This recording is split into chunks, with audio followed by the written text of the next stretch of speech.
देखिए स्क्रीन दिख रहा है, अभी दिख रहा है screen?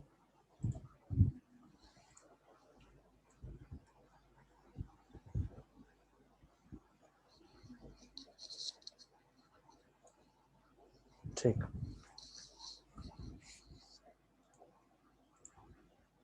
Exothermic process.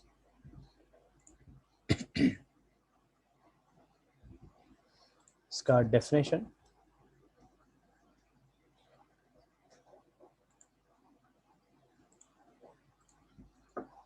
The process in which heat is given out from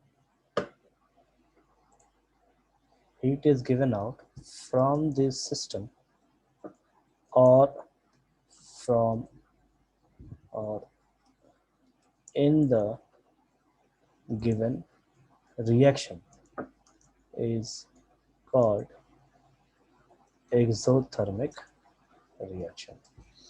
ठीक है, एक ऐसा रिएक्शन या एक ऐसा सिस्टम जहाँ पे एनर्जी बाहर दिया जा रहा हो उसे हम एक्सोथर्मिक कहेंगे। अब जैसे एग्जांपल ले लेते हैं, तो कल मैंने आपको एग्जांपल दिया था फायर का, ठीक है। उसके बाद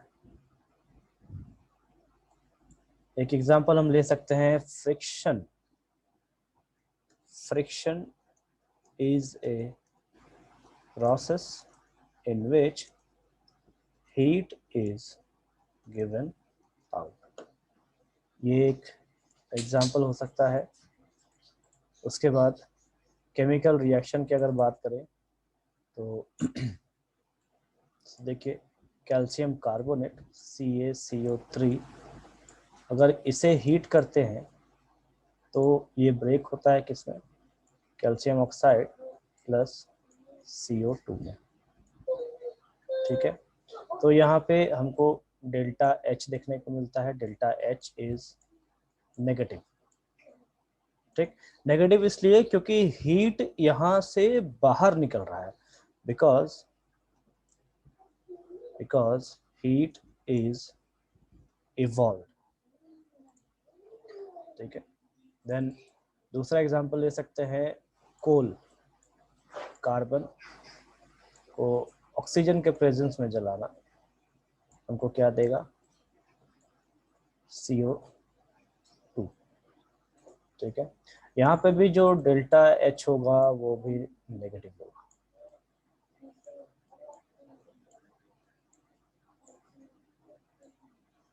ठीक, तो ये आपके एग्जांपल्स हैं, एग्जांपल 1, 2, 3 और ये 4।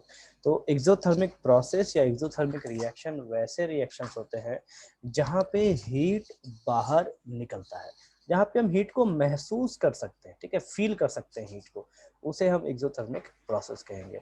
एंडोथर्मिक प्रोसेस इसका ठीक उल्टा होता है, वहाँ पे हम हीट को महसूस नहीं कर सकते, हम बल्कि हीट खुद से दे सकते हैं। अब जैसे देखिए, आप बर्फ को लीजिए और बर्फ आप अपने हाथ पे पिघलाइए, ठीक है, तो वहाँ क्या होगा, आपका जो गर्म हाथ है वो क्या होगा, धीरे धीरे ठंडा होने लगेगा उस बर्फ की वजह से। इसका मतलब है कि आपके हाथ से जो हीट है वो हीट कहाँ चला गया, तो बर्फ में चला गया। Endothermic process.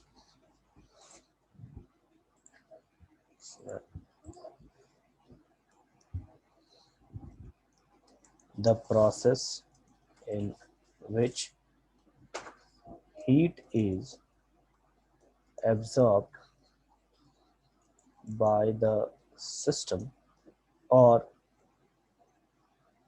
is absorbed in a chemical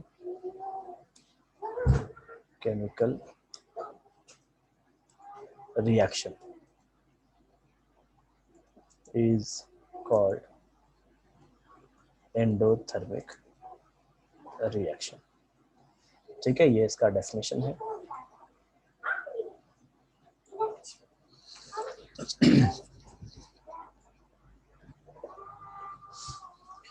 ठीक है, इसका एग्जाम्पल हम कह सकते हैं कि बर्फ का पिघलना,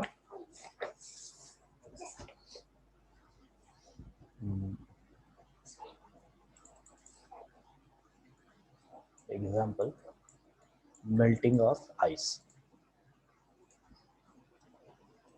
melting of ice,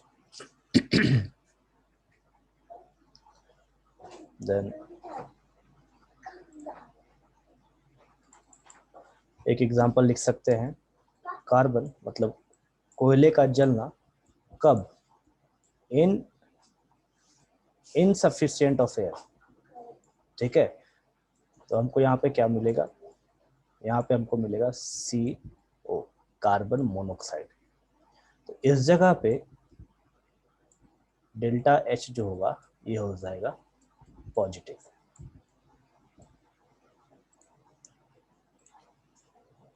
because heat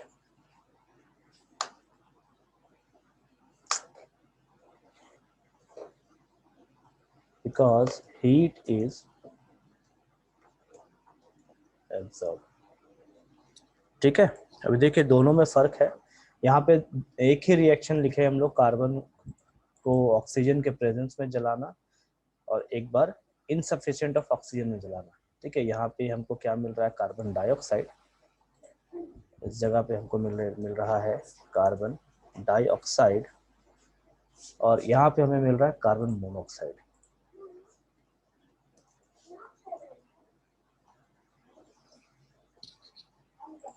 ठीक है, क्लियर है यहाँ तक?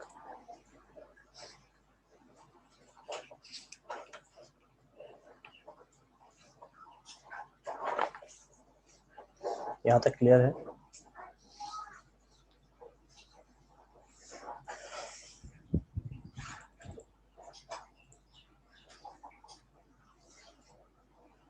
ठीक है, अब देखो यहाँ पे एक क्वेश्चन उठ के आता है, इस मतलब ये तो आपको एग्जाम में आएगा सब्जेक्टिव के रूप में। ठीक है, लेकिन यहाँ से एक छोटा सा क्वेश्चन है एक्सोथर्मिक प्रोसेस के लिए, इसे मैं नंबरिंग कर दे रहा हूँ 1। फॉर एक्सोथर्मिक प्रोसेस HR मतलब इंथैल्पी ऑफ रिएक्टेंट, इसे मैं नेक्स्ट पेज में लिख देता हूँ इससे अच्छा।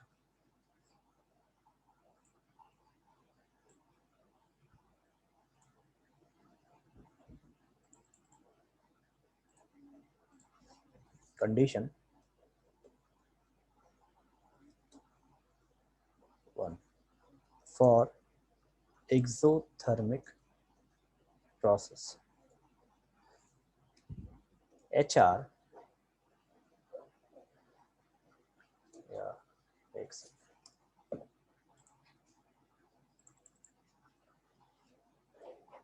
HR मतलब heat of reactant is greater than heat of product. ठीक है, ऐसा क्यों? तो एक्सोथर्मिक में जो रिएक्शन मतलब हीट हमको देखने को मिलता है वो बॉडी से या सिस्टम से चाहे तो केमिकल रिएक्शन से बाहर आ रहा है, इसीलिए कहा जाता है कि जो रिएक्टेंट है उसका हीट प्रोडक्ट से ज्यादा है। ठीक है, इसको हम ऐसे भी समझ सकते हैं कि मान लीजिए मेरे पास क्या हो रहा है, तो कोई मॉलिक्यूल्स है। ठीक है, इन इन मॉलिक्यूल्स के टूटने को मान लीजिए यहाँ पे ये ब्रेक कर रहा है, तो ये ब्रेक करने के लिए क्या कर रहा है, अपने हीट को रिलीज कर रहा है। ठीक है, तो हीट को रिलीज कर रहा है, तो इसे हम कहते हैं यहाँ पे एक्सोथर्मिक प्रोसेस। ठीक है, तो इस तरीके से हम इसको डिफाइन करते हैं। तो ये जो रिलेशन है HR ग्रेटर देन HP, ये रिलेशन आपको ऑब्जेक्टिव में पूछेगा। ठीक है, इस चीज का ध्यान रखें, इसीलिए मैंने यहाँ पे लिख दिया है। तो मैं इसको ऑब्जेक्टिव के लिए भी लिख देता हूँ, स्टार मार्क भी कर दिया है। और दूसरा condition 2 for endothermic process. Endothermic के लिए ये ठीक उल्टा हो जाएगा, मतलब पलट जाएगा। ठीक है, HP ग्रेटर देन HR। ठीक है, ये दो कंडीशंस हैं आपके ऑब्जेक्टिव के लिए।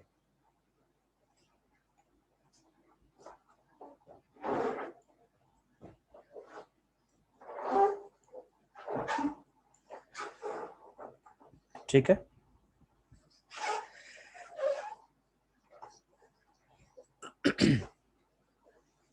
क्लियर है यहाँ तक? यहाँ तक क्लियर है आप लोग को?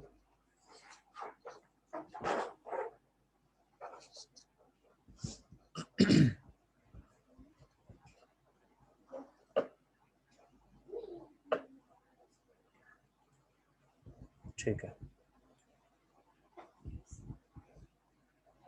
देन नेक्स्ट टॉपिक है thermo chemical equations. Thermochemical equations क्या हो सकता है, कौन बताएगा? देखिए मैं आपको अलाउ कर रहा हूँ, ठीक है, तो आप बोलने के बाद अपना माइक ऑफ कर लेंगे। थर्मोकेमिकल इक्वेशंस क्या हो सकता है, कौन बताएगा?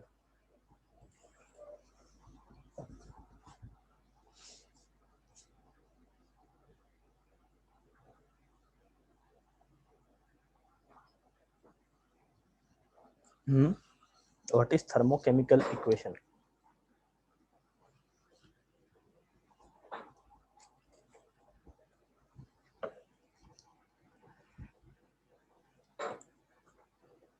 कोई भी रिएक्शन में हम लोग केमिकल रिएक्शन में हीट अप्लाई करते हैं तो उसी को हम लोग थर्मोकेमिकल इक्वेशन बोलते हैं।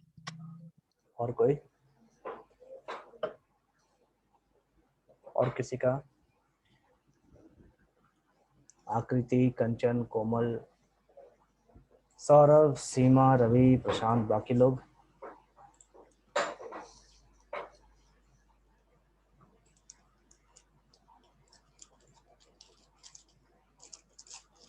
मे भी बैलेंस करने को बोल सकते हैं सर। इक्वेशन बैलेंस करने को, हाँ बिल्कुल कर सकते हैं। और कुछ?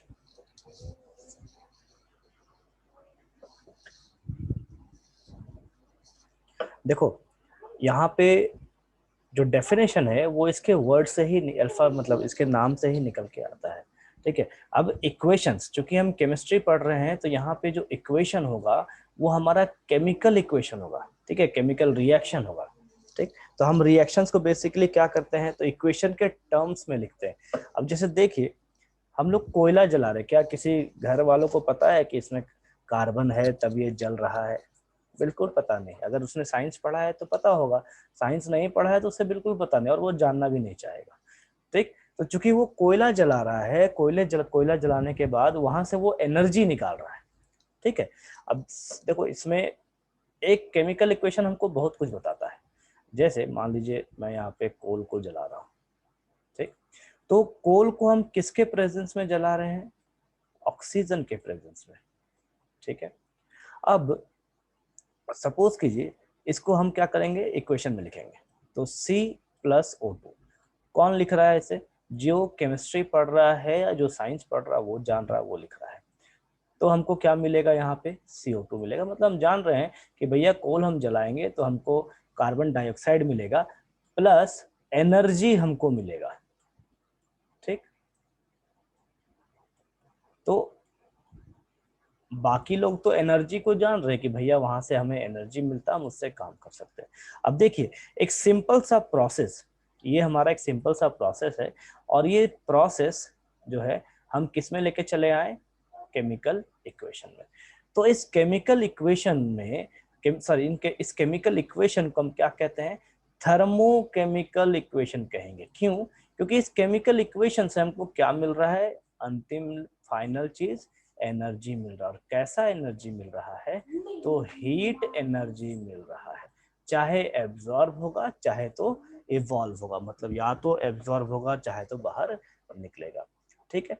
अब देखिए कंडीशन क्या है कि सपोज करो हम लोग स्टार्टिंग में जो कोयला है वो लेते हैं 500 ग्राम, ठीक।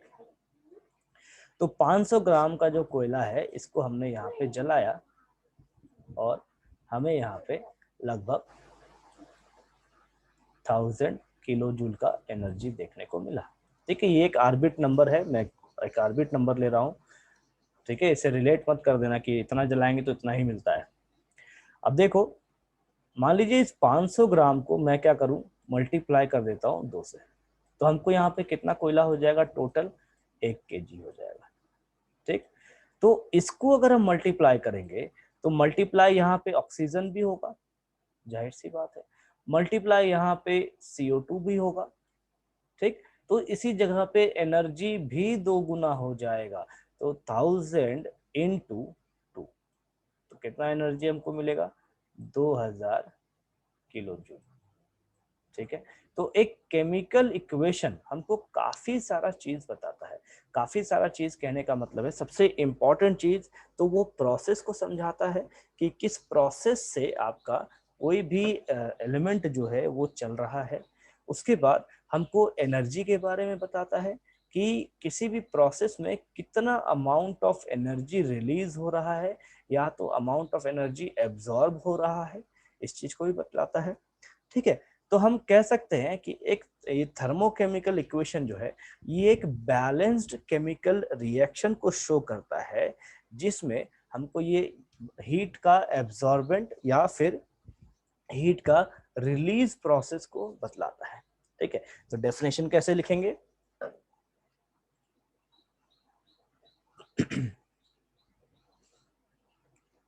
it is defined as the balance chemical equation which shows the evolution or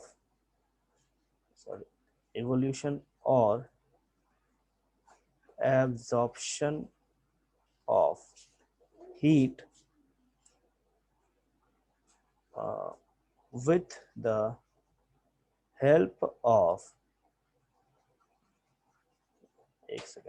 defined as the balanced chemical equation absorption of heat with the help of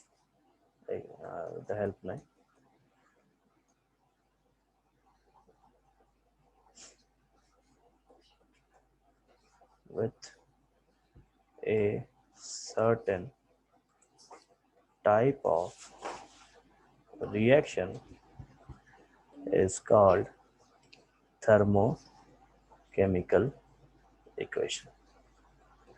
ठीक है, ये इसका डेफिनेशन हो गया।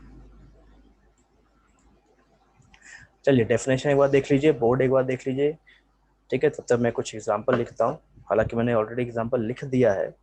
अब मैं तब तक आप इस डेफिनेशन को देखो, मैं एग्जांपल को पर सेट कर देता हूँ। एग्जांपल C+O2, इसको अगर जलाएंगे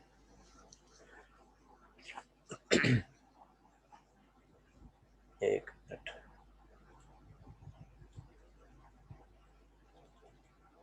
ये हमें देगा CO2 और यहाँ पे जो हीट हमको मिलेगा डेल्टा H वो हो जाएगा -393.5 किलो जूल। ठीक है, ये कब होता है, जब हम कार्बन का लेंगे 12 ग्राम और ऑक्सीजन लेंगे 32 ग्राम, और CO2 कितना होना चाहिए उस टाइम पे, 44 ग्राम। ठीक है, जनरल मोल कॉन्सेप्ट का ये रिलेशन है। ठीक है, तब जाके हमको 393.5 किलो जूल का एनर्जी मिलेगा।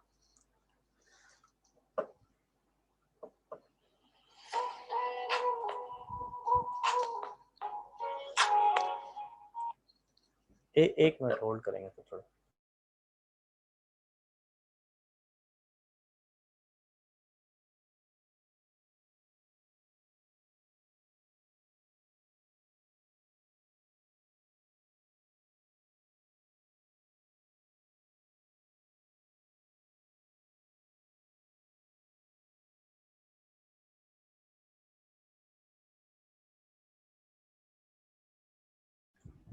ठीक है, अब देखो इसका नेक्स्ट लाइन जो मैंने अभी आपको बताया था कि 500 ग्राम को अगर 2 गुना कर दें तो मेरा एनर्जी भी 2 गुना हो जाएगा।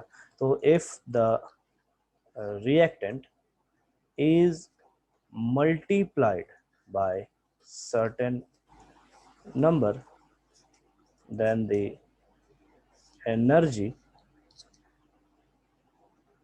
also gets multiplied by certain number. ठीक है, क्या हुआ, हालांकि बात है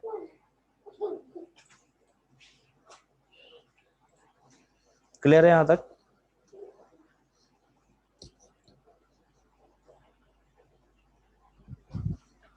यहाँ तक क्लियर है सबको?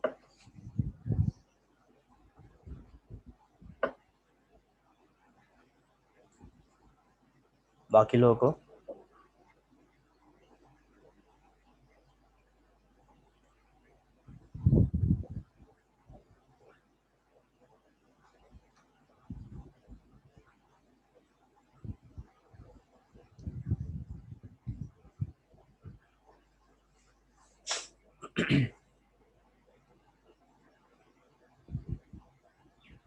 ठीक है,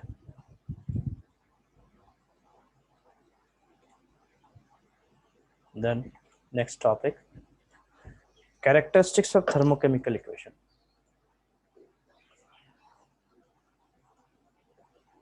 Characteristics of thermochemical equation.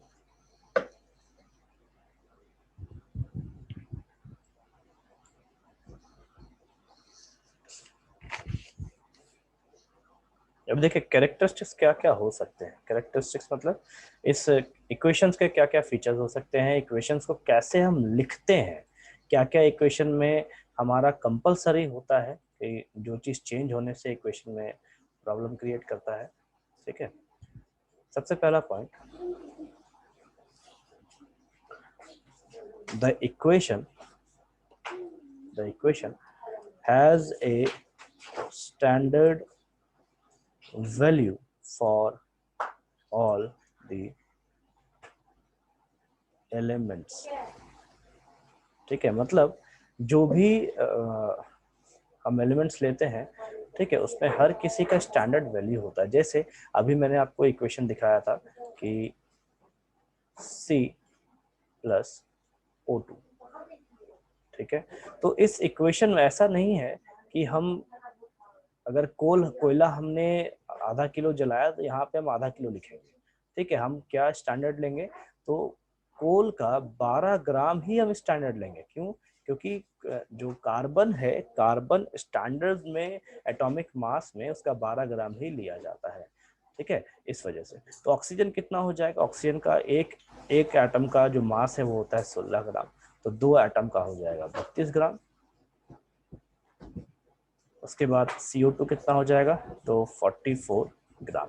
तो ये इनका स्टैंडर्ड वैल्यूज है, स्टैंडर्ड वैल्यूज। ठीक है, तो ये स्टैंडर्ड वैल्यूज मेंटेन रहना चाहिए केमिकल रिएक्शन के वक्त। ऐसा नहीं है कि हम यहाँ पे 500 ग्राम लिख देंगे, 1 किलो लिख देंगे, कोयला हमने 1 किलो लिया, 500 ग्राम लिया, 400 ग्राम लिया, ऐसा करके। जो हमारा स्टैंडर्ड है 12 ग्राम, हम उसी चीज को लिखेंगे। Then point number 2, the physical state of the elements are represented by S, L and G। ठीक है, सॉलिड, लिक्विड एंड गैस। ठीक है, इसको मैं यहाँ पे लिख दे रहा हूँ। सॉलिड के लिए S है, लिक्विड के लिए L है, QUID, और गैस के लिए G, गैसियस के लिए G। ठीक, तो ये इनका स्टैंडर्ड कंडीशन हो गया, स्टैंडर्ड फिजिकल स्टेट हो गया, जिसे हमें दिखाना। अब देखो, दिखाने का मतलब क्या है कि रिएक्शन से हमें सारा एक रिएक्शन जो है उसमें हमको कंप्लीट इंफॉर्मेशन मिल जाना चाहिए कि रिएक्शन में क्या यूज किया गया है, कैसे यूज किया गया है, ताकि हम उस चीज से अपना एक जनरल प्रोसेस को डेवलप कर सके। जैसे मैं वापस से ऊपर वाले रिएक्शन को ही लिखता हूँ। सी, कोल है हमारा किस फॉर्म में, तो सॉलिड फॉर्म में। यहाँ मैं लिख दे रहा हूँ कोल प्लस O2। ऑक्सीजन हमारा कैसा होता है, तो गैसियस फॉर्म, ठीक है, G लिख दिया मैंने। उसके बाद CO2, इसे मैं वापस से G लिख देता हूँ गैसियस फॉर्म में, ठीक है। उसके बाद एक एग्जांपल इसको यूज कर सकते हैं, CH4 को। CH4 गैस है प्लस O2 गैस, ये हमको क्या देगा, CO2 गैस प्लस H2 हमारा लिक्विड, ठीक है। तो इस तरीके से हमारा ये चीज कंप्लीट होता है।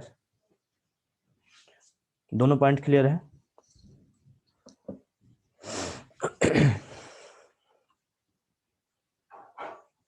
दोनों पॉइंट्स क्लियर है?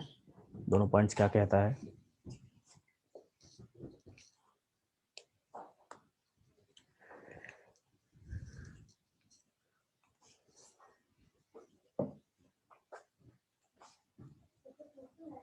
कंचन का नो सर। कंचन कौन सा पॉइंट क्लियर नहीं है?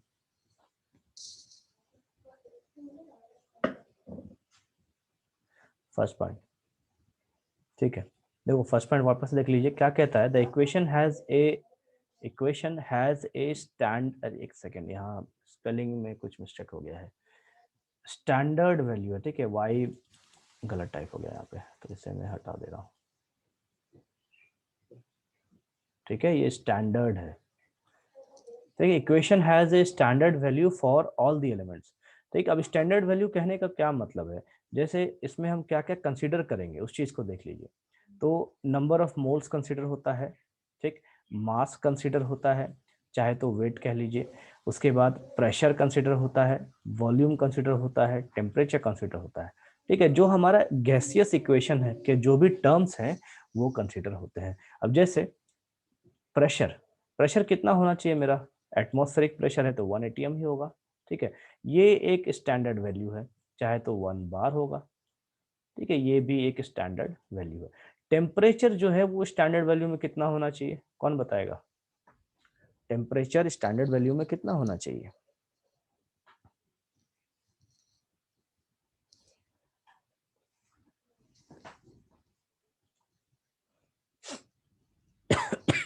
टू 273 केल्विन, और अगर सेल्सियस में लेंगे तो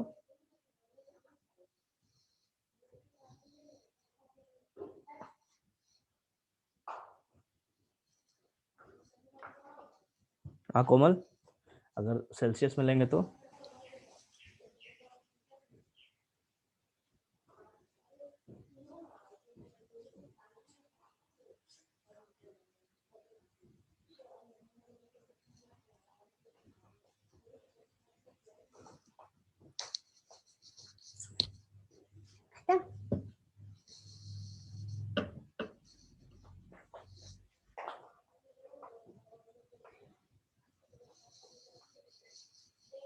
कोमल सेल्सियस में कितना होगा, बाकी लोग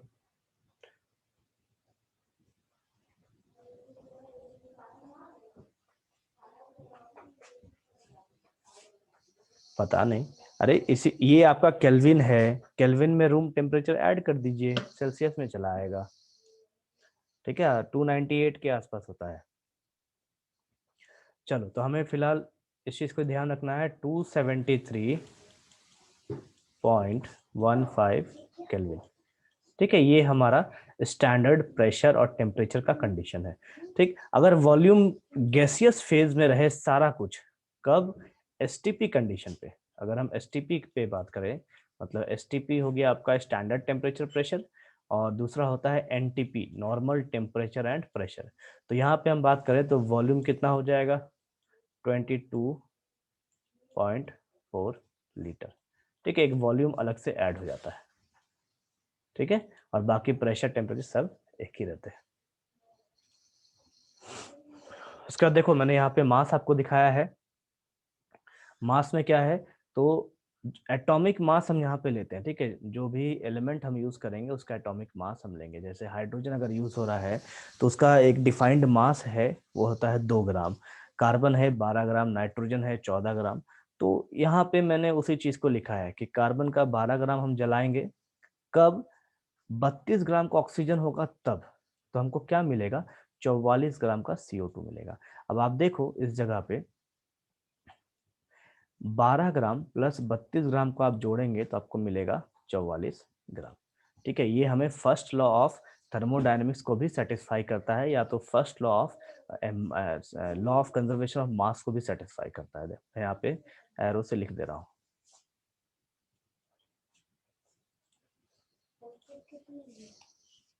फर्स्ट पॉइंट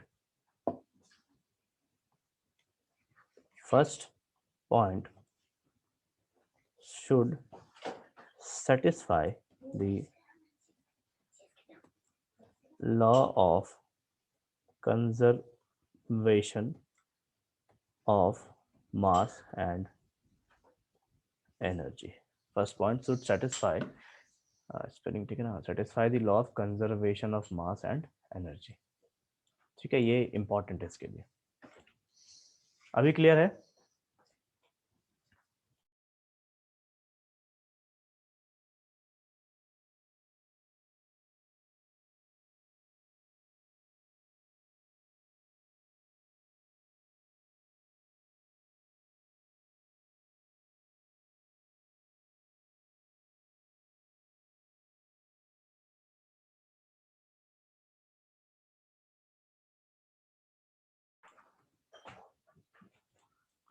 ठीक है, चलो क्लास में आज यहीं एंड कर रहा हूँ।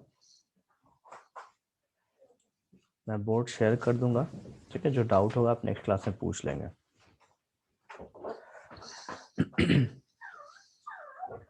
देखो वीडियो मैंने अपलोड कर दिया है लेक्चर 10 का, आज लेक्चर 11 है।